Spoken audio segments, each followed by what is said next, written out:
भगवान श्री योगी राम सूरत कुमार की जय। योगी राम सूरत कुमार, योगी राम सूरत कुमार, योगी राम सूरत कुमार, जय गुरु राया।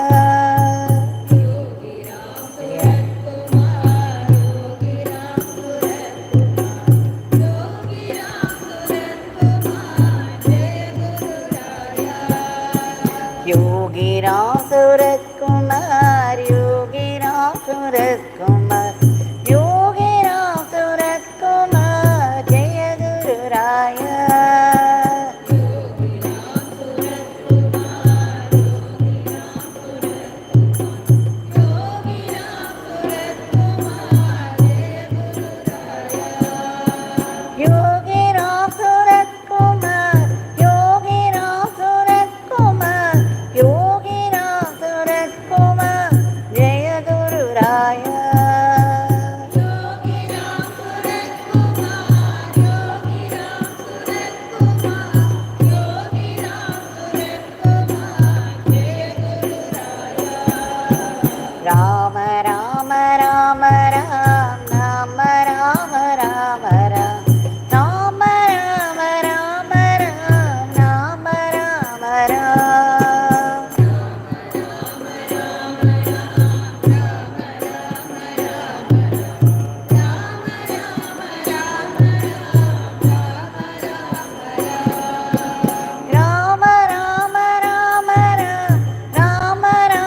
Ramsuratkumar, Yogi Ramsuratkumar, Yogi Ramsuratkumar, Jaya Guru Raya.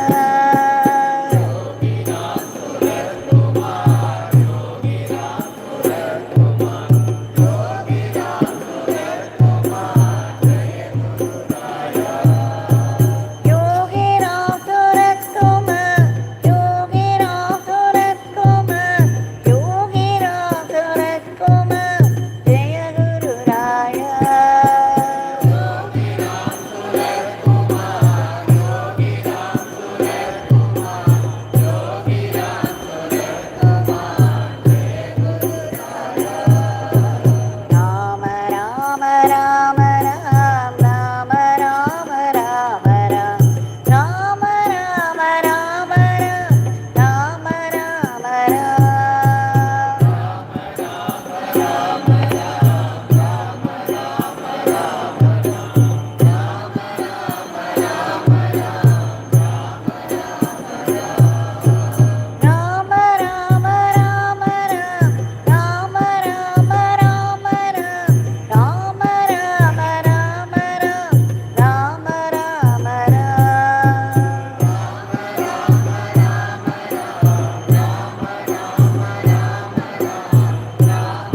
Ramsuratkumar, Yogi Ramsuratkumar, Yogi Ramsuratkumar, Jaya Guru Raya. Yogi Ramsuratkumar, Yogi Ramsuratkumar, Yogi Ramsuratkumar, Jaya Guru Raya.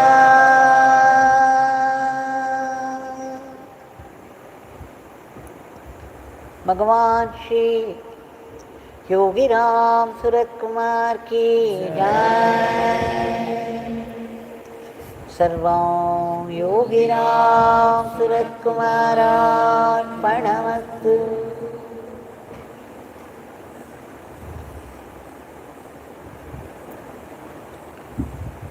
It's His wonderful grace,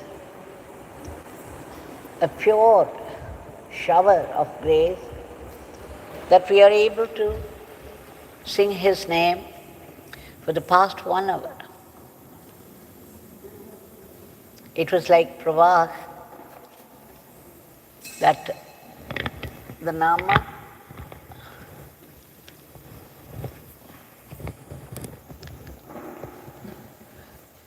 came like a flood and filled up the hall, much to the satisfaction of Bhagwan, because Bhagwan was smiling all through. It's with deep gratitude that we have offered the Nama lotuses at His lotus feet. And today we shall have some glimpses, some more glimpses of Bhagwan. Way back in Sannidhi Street House, the early 1980s. Again, we see Bhagwan seated there. I think it was Shri Balaramaiah, a Siddha Vaidya, who was well known as Siddha Vaidya, but before that, many years before that, he had this migraine. And he tried several sources, but it never got cured. And he was suffering so much. And finally, he went to Payani, the Samadhi of Bogar Swami. And to his great surprise and delight, the migraine disappeared, never to come back again. And then he understood there was something about the place, and then he was very determined to stay on for 6 months to learn the Siddha Vaidya, so that the world, as it was suffering from much pain, he wanted to do his service through the Siddha Vaidya. That's how, after that, he came to know about Bhagwan. He began to visit and became a bhakta. He had sent some flowers to be poured upon the head of Bhagwan like Abhishekam. And that's when Bhagwan began to talk about him. Now Shri Janardhanan's son, the youngest, he had a problem with his Hindi lessons. He was studying in school and he was unable to get a good pass. Why a good pass? Even an ordinary pass was very difficult for him, and he kept failing. His mother, Srimati Vijayamma, kept reporting it to Bhagwan. And Bhagwan would say, no, he will be all right, he will become Hindi Pandit. But then, after he blessed him, the boy began to get even lower marks. It was originally 10, 15, like that. Shri Janardhanan says after that it became a single digit. After Swami's blessings. Now again, The report continued from his mother, from the boy's mother. But Bhagwan also kept assuring he would get a pass. Don't worry, he would get a pass. And then, it was 93 or something, Sri Janardhanan was busy with arranging for a land for the ashram work.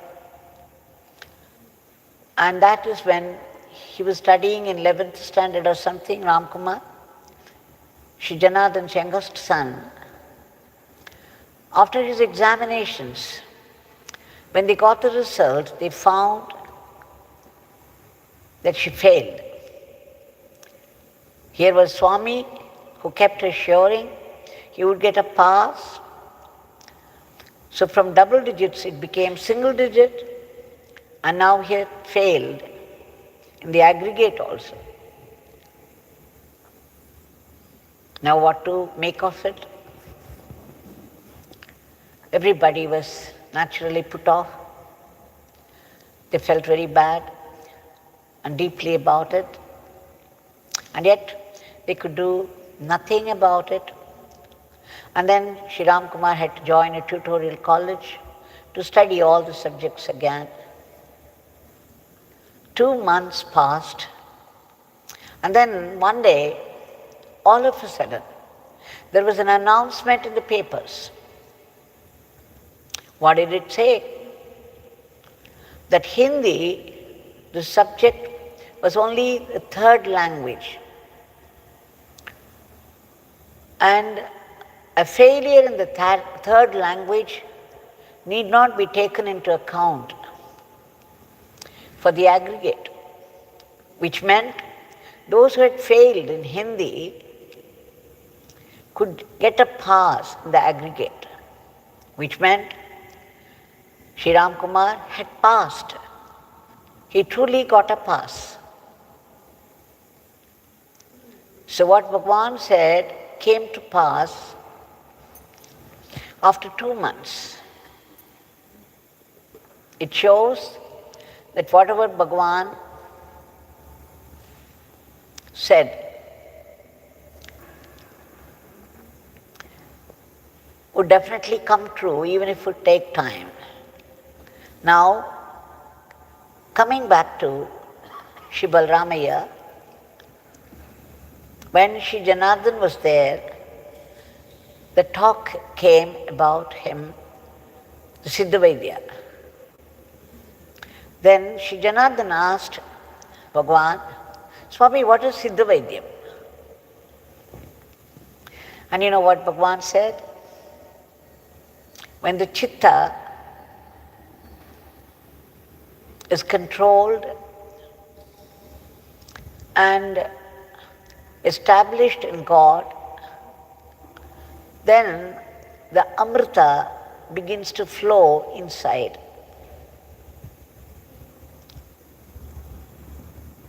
From the inner tongue to the tongue there in the mouth. And this amrita would come out as words from a Mahatma who has become one with God. That when one is deeply engaged in sadhana, and is advancing or advanced, this amrita begins to flow inside to the tongue, and that would express itself as words from the mouth of a Mahatma.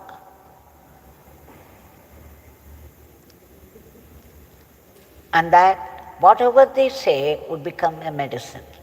This is how the Siddha medicine was formed. Siddha means Siddhi, Sadhyam.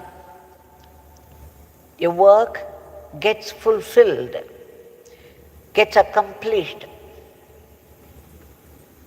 But Bhagwan was talking about chitta. For Siddhi, this chitta, the control of chitta is very important.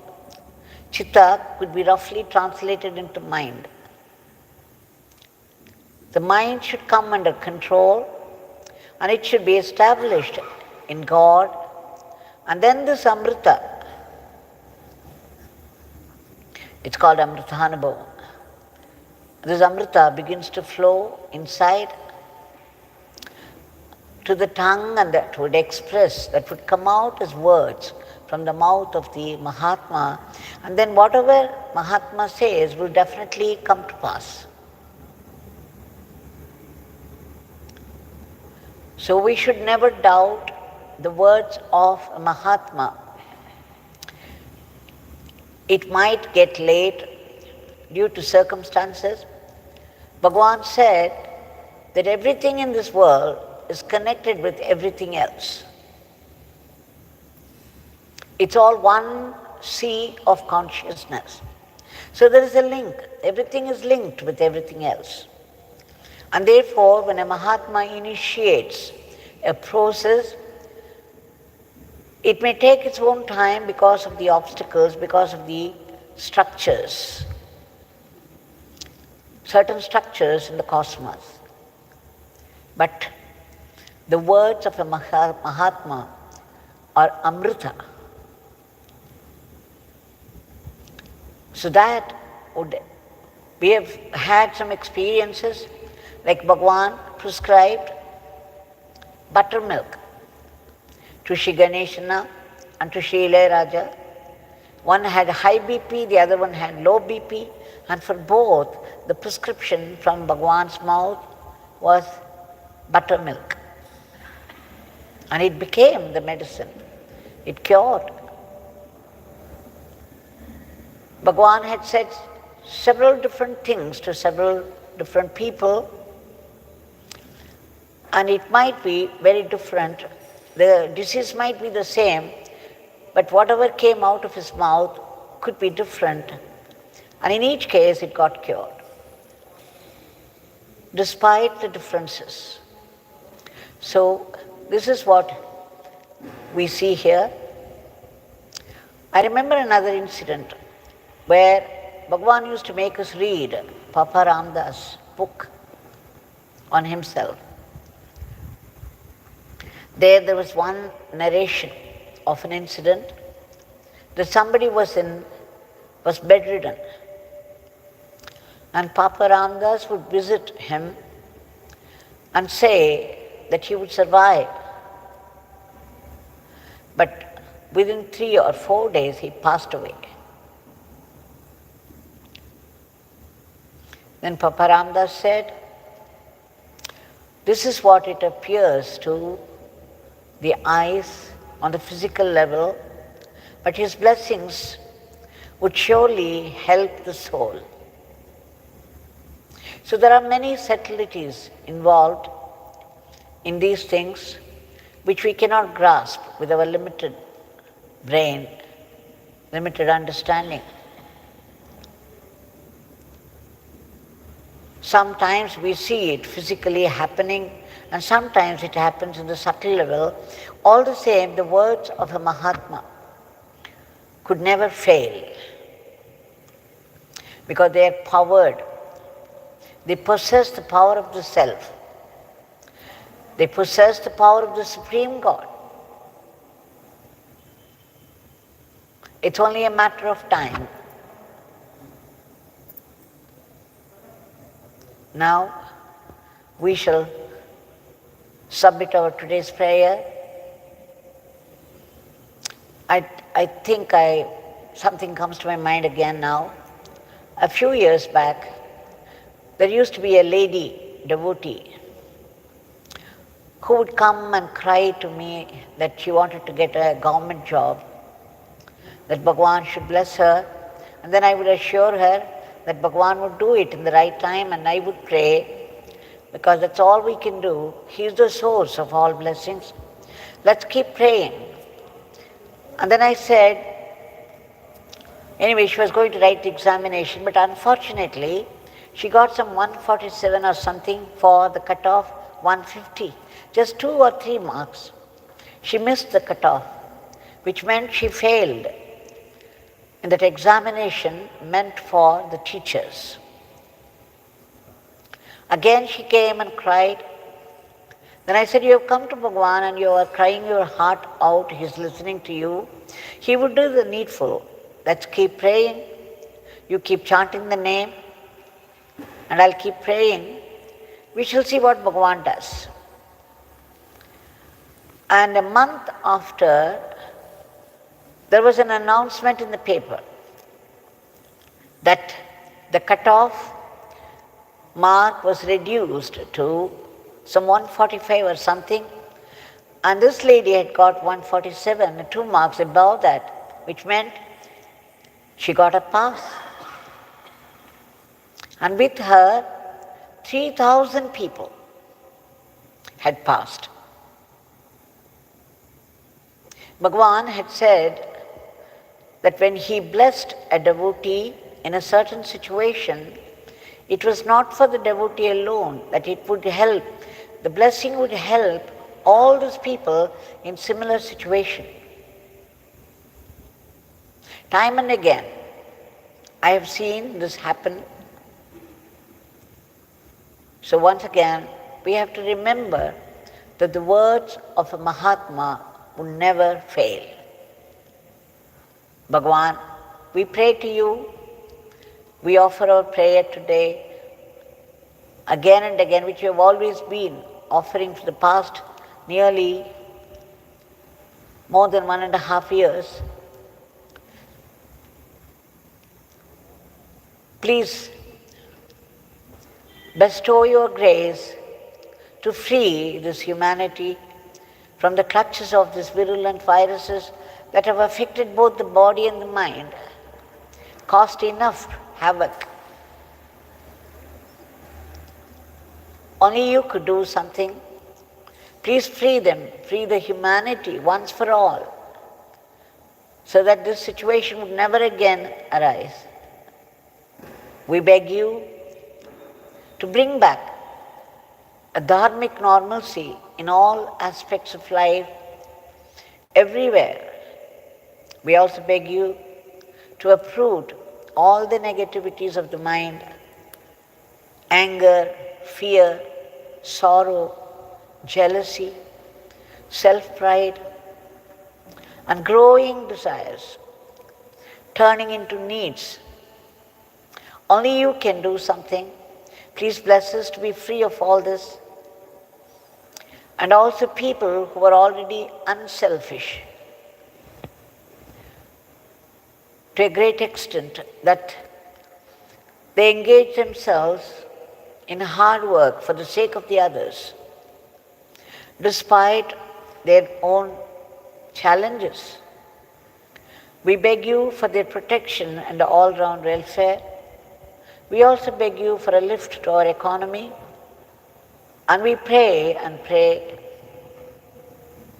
soulfully for unbroken remembrance of your name, your powerful, auspicious, divine name.